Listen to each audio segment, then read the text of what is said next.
Bom dia, nós estamos iniciando hoje um novo módulo, curso de engenharia baseado no comentário de questões de provas de concursos anteriores, né? Neste módulo nós vamos tratar de estruturas.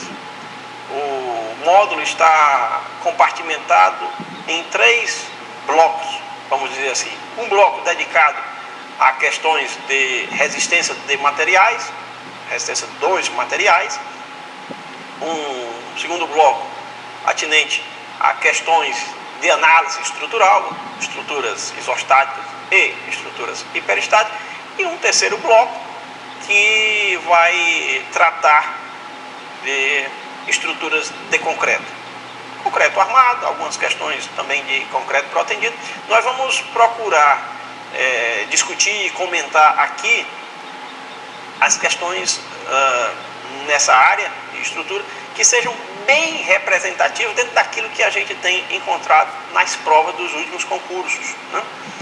A propósito, esse tema é muito amplo, muito vasto, né? Diria até inesgotado, mas a gente, numa preparação para concurso, tem que procurar agir com bastante pragmatismo, bastante objetividade. E é nessa perspectiva que nós vamos atuar aqui, selecionando questões que digam bastante do conteúdo, para que vocês se habilitem bem a resolver as questões que se apresentarem, né?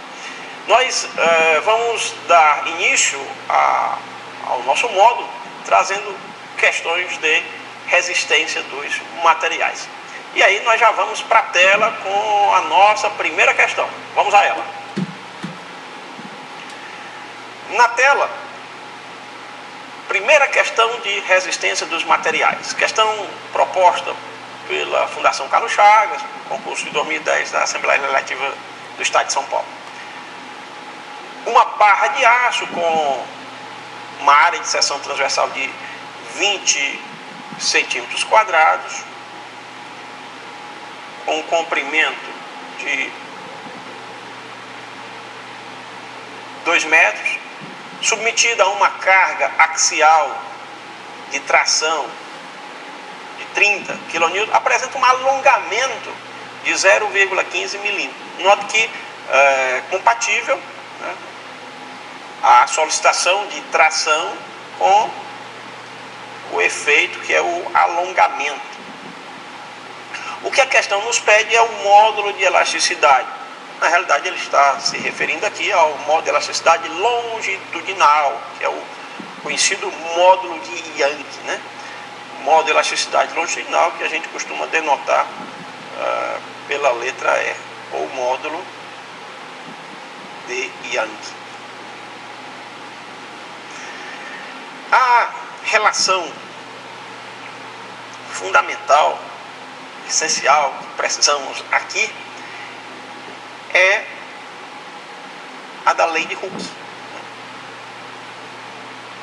Essa lei de Hooke, ou essa relação de proporcionalidade direta entre a tensão e a deformação. Eu digo que há uma relação direta de proporcionalidade entre a tensão a que se submete a peça e a deformação específica decorrente. E a constante de proporcionalidade vem a ser exatamente o módulo de elasticidade longitudinal. O sigma é a tensão normal e o epsilon é a deformação específica. O epsilon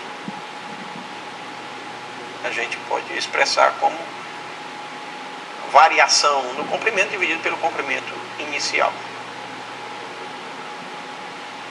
O epsilon a gente pode determinar, já que a gente conhece o alongamento, 0,15 milímetros, conhece o comprimento inicial de 2 metros.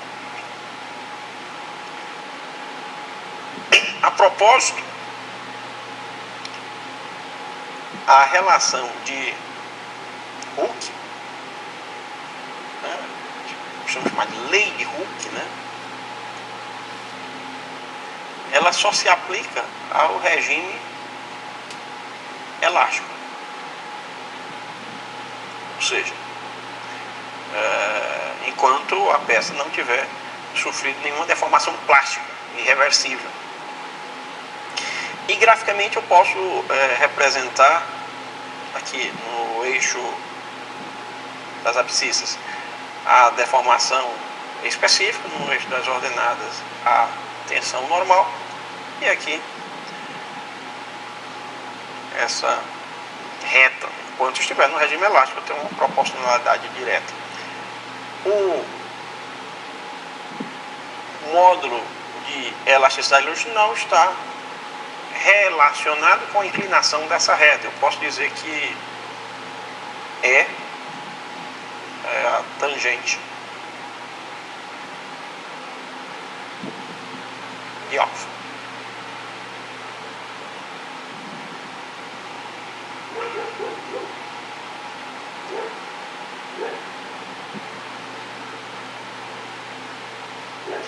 Muito bem, eu conheço ou posso conhecer com os dados fornecidos, eu posso conhecer a deformação específica, posso conhecer sigma. Então, vamos diretamente aplicar os valores. A tensão normal é a força dividido pela área que ela atua. A força é de 30 kN e a área de 20 centímetros quadrados. Uma recomendação básica que eu coloco aqui é que a gente procure sempre trabalhar com as unidades do sistema internacional.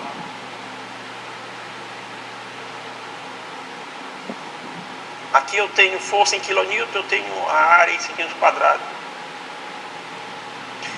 É melhor eu trabalhar com a força em newton e a área em metro quadrado. Por quê?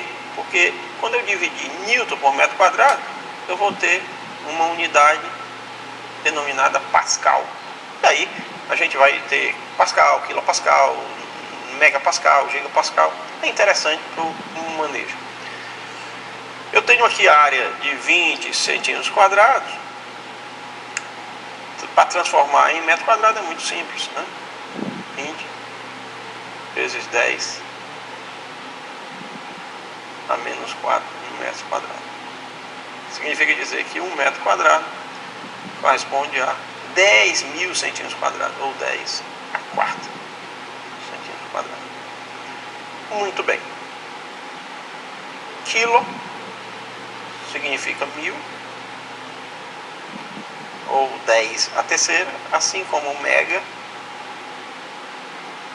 10 a sexta, assim como giga, 10 a 9. Só lembrando, o K se escreve com minúsculo, né? Letra minúscula. Pronto. Então vou reescrever aqui o sigma já na perspectiva de encontrar a tensão em pascal. Estarei dividindo newton por metro quadrado. Então aqui 30 vezes 10 a terceira, que 20 vezes 10 menos 4. Vou encontrar a tensão de 1,5 vezes 10 a 7. A unidade aqui, pascal. Muito bem. Note que eu quero encontrar o valor de E, módulo de elasticidade longitudinal. Essa é a minha incógnita.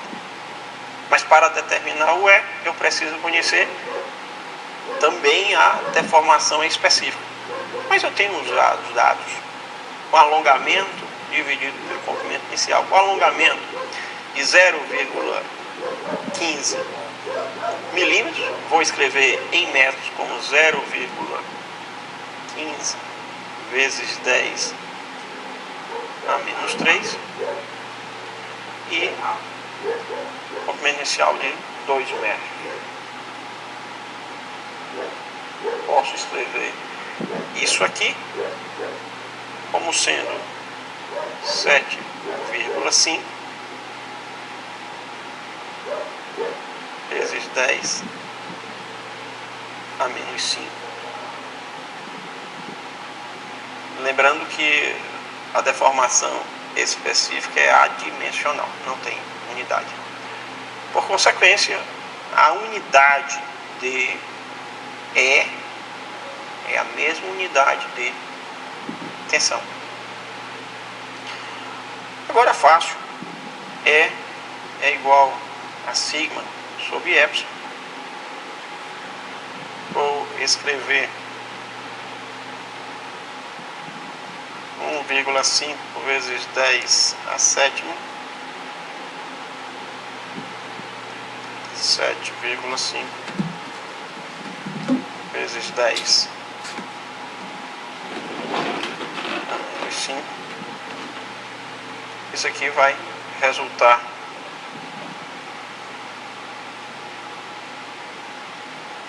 em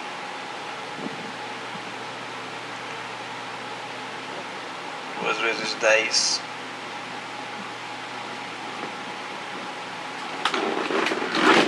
elevado a 11 Pascal. Posso dizer que isso aqui é igual a 2 vezes 10 elevado a 2 vezes 10 elevado a 9. E 10 elevado a 9 é o que a gente chama de gigapascal. Daí eu vou escrever módulo de elasticidade longitudinal 200 gigapascal, compatível com o material mencionado. O material mencionado no quesito é o aço. E o aço tem uma elasticidade dessa ordem, 200 gigapascal. Daí nós vamos identificar a resposta correta na letra B. Muito bem. Já passando, meus amigos, para a próxima questão. Ainda tratando de deformação em corpo que está submetido a tensões. Eu tenho agora uma questão do concurso 2006 do Tribunal de Contas do Estado do Paraná. O prisma representado na figura abaixo encontra-se em estado triplo de tensões, diferentemente do quesito anterior, em que eu tinha apenas uma força longitudinal, uma carga axial de tração. Aqui eu tenho estado triplo. Eu tenho forças atuando em cada um dos 3 eixos, né, do espaço. Ao longo do eixo X eu tenho uma carga de 18 kN, ao longo do eixo Y eu tenho uma carga R, e ao longo do eixo Z eu tenho uma carga R. Ele pede para determinar o valor da força R se não existe deformação na direção Y. Não há nenhuma deformação. Mas como não há deformação se a força R atua ao longo desse eixo Y?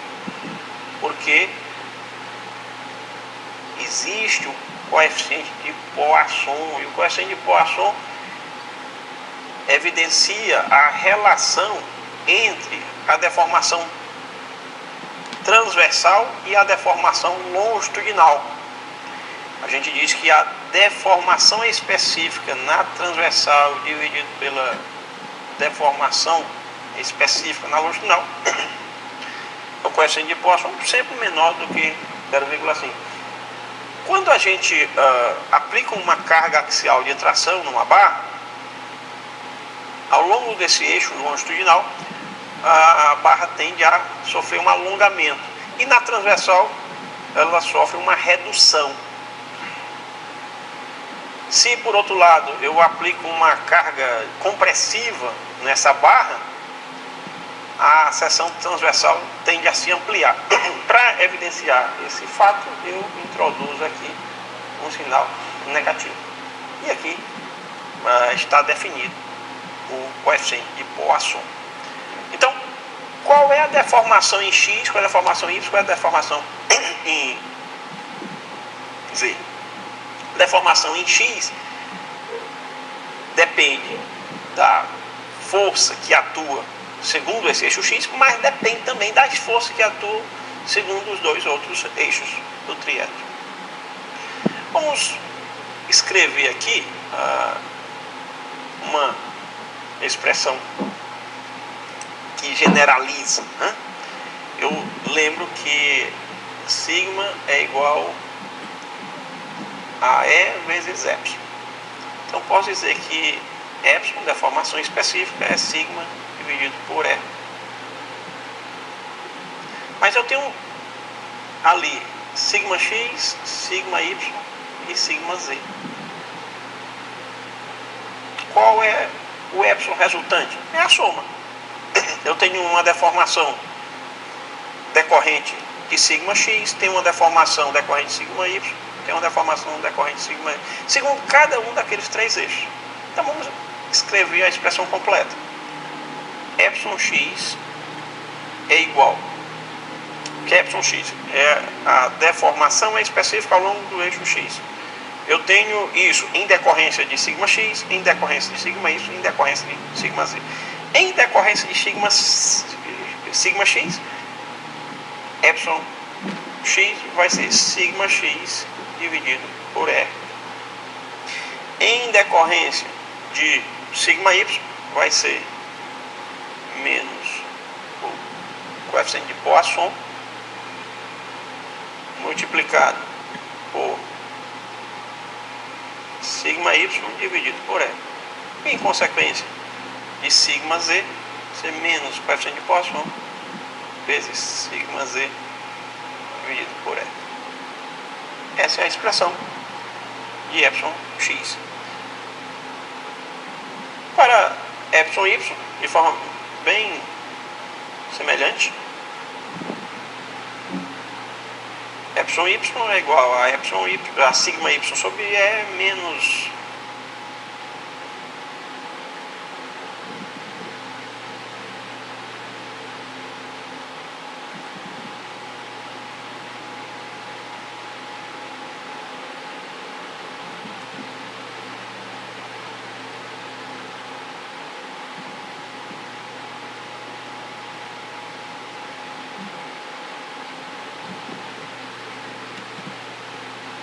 coeficiente de Poisson vezes sigma x sobre E menos coeficiente de Poisson sigma z sobre E. Fechando aqui para epsilon z, vai ser sigma z sobre E menos coeficiente de Poisson sigma x sobre E menos coeficiente de Poisson sigma z sobre E. Vamos organizar aqui, tornar mais elegante as expressões. Epsilon x, coloco em evidência o modo de elasticidade.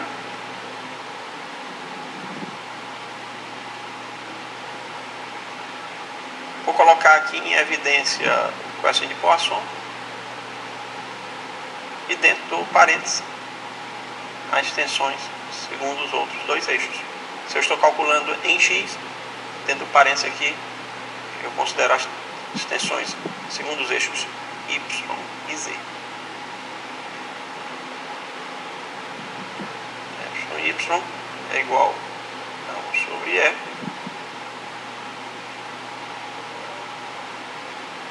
não há necessidade de memorizar a expressão, porque você resgata a qualquer tempo, né? Precisando numa prova, você vai ter seguramente condições de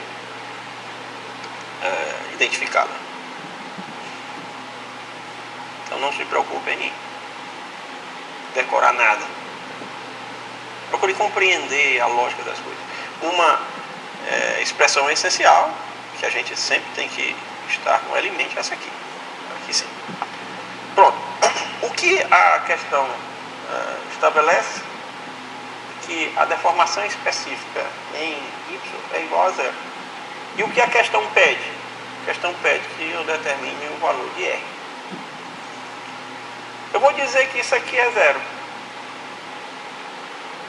Mas para isso eu preciso conhecer as tensões sigma x, sigma y e sigma z.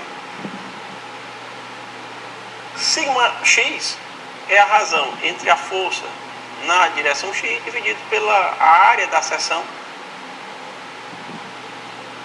perpendicular ao eixo x, normal ao eixo x. Aqui, sigma y é a razão entre a força na direção y pela área perpendicular à direção y, e por fim, sigma z, a força na direção z dividido pela área da seção perpendicular a z. Temos as informações para esse cálculo, né? Sei a força, sei a área, né? Ou se não tenho a área, eu tenho as dimensões do prisma, né? Vamos voltar aqui a figurinha para a gente identificar quem é sigma x. Vamos organizar aqui. Sigma x vai ser 18, vou colocar aqui 18 vezes 10 a 3 para trabalhar com a força em Newton. Vou colocar a área, que é a área dessa face, 2 centímetros vezes 3 centímetros, vou colocar em metro quadrado em vez de centímetro quadrado para ter atenção em Pascal. Então vou colocar 2 vezes 3 vezes 10 a menos 4. Isso vai significar 3 vezes 10 a 7 Pascal.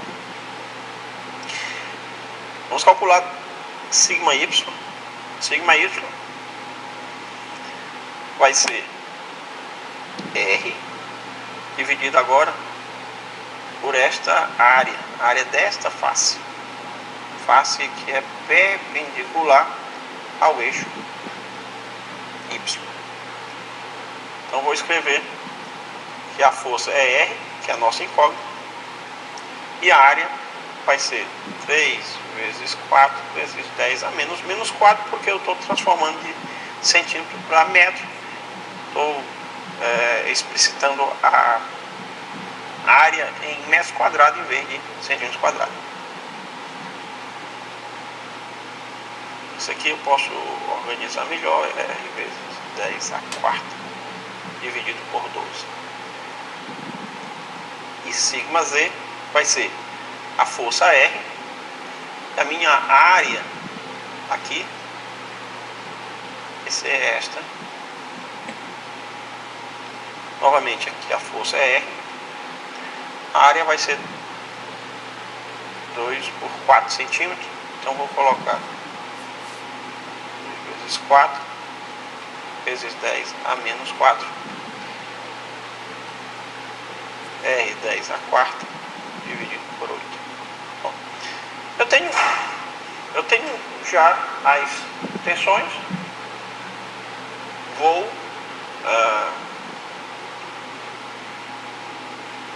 aplicar na expressão de epsilon y. Aqui eu tenho 3 vezes 10 a 7 Pascal. Aqui eu tenho R sobre 12 vezes 10 a quarta Pascal. E aqui eu tenho R sobre 8 vezes 10 a quarta Pascal. Pronto. Trago a expressão de epsilon y e vou dizer que epsilon y é igual a zero. Então zero, daqui eu estou trazendo esta expressão. É 1 sobre E vezes R vezes 10 a quarta sobre 12 menos coeficiente de Poisson informado no texto é 1/3. A tensão em X 3 vezes 10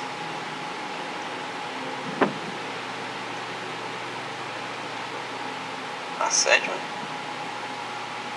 Tensão em Z é sobre 8 vezes 10 na quarta. Resolvendo a equação, né, você pode obter o valor de R. Observe que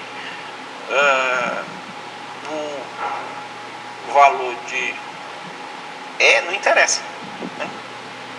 A deformação vai ser nula. Eu estou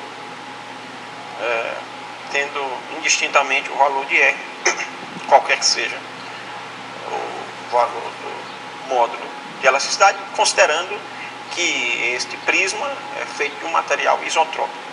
Resolvendo a questão, eu vou encontrar R igual a 24 mil, ou 24 vezes 10 a 3 mil. De uma maneira mais elegante, a força R se escreve como sendo 24 kN. Com essa força R, eu vou ter uma compensação entre o alongamento produzido ao longo do eixo Y com o encurtamento produzido ao longo desse mesmo eixo em decorrência das tensões σx e σz. Então, com isso eu tenho a anulação. Ok? É interessante a gente observar esse aspecto da isotropia, né? Quando a gente diz que um corpo é isotrópico, é quando suas propriedades, o corpo é isotrópico, o material é isotrópico, suas propriedades são as mesmas, independentemente da orientação que você tome. O aço é um material isotrópico. A madeira é um material anisotrópico, né? A depender da orientação que você esteja considerando, as propriedades são diferentes. Ok? No caso, nós vamos identificar a resposta da questão na letra D. Né? Letra D, 24 kN. É interessante a gente reiterar o conceito de coeficiente de Poisson. Né? Coeficiente de Poisson é um adimensional obtido como razão de dois adimensionais, menos deformação específica na transversal, dividido pela deformação específica na longitudinal. O coeficiente de Poisson indica que quando eu alongo num sentido por uma ação de força, eu estou, por essa mesma tensão, proporcionando uma redução, um encurtamento na transversal. O coeficiente de Poisson ele é sempre menor do que 0,5. Vale a pena a gente observar isso. Um conceito importante também, merece ser enfatizado, é que quando a gente fala em módulo de elasticidade, existe um módulo de elasticidade longitudinal e o módulo de elasticidade transversal. Essas duas grandezas estão relacionadas. O módulo de elasticidade transversal é sempre menor do que o módulo de elasticidade longitudinal. E a relação entre elas envolve o coeficiente de Poisson. O módulo de elasticidade transversal é o G. É o módulo de elasticidade longitudinal dividido por 2 vezes 1 mais o coeficiente de Poisson. Muito bem. E aí nós já podemos finalizar esse primeiro bloco, essa primeira videoaula. Na sequência nós traremos novas questões de resistência dos materiais. Até logo mais.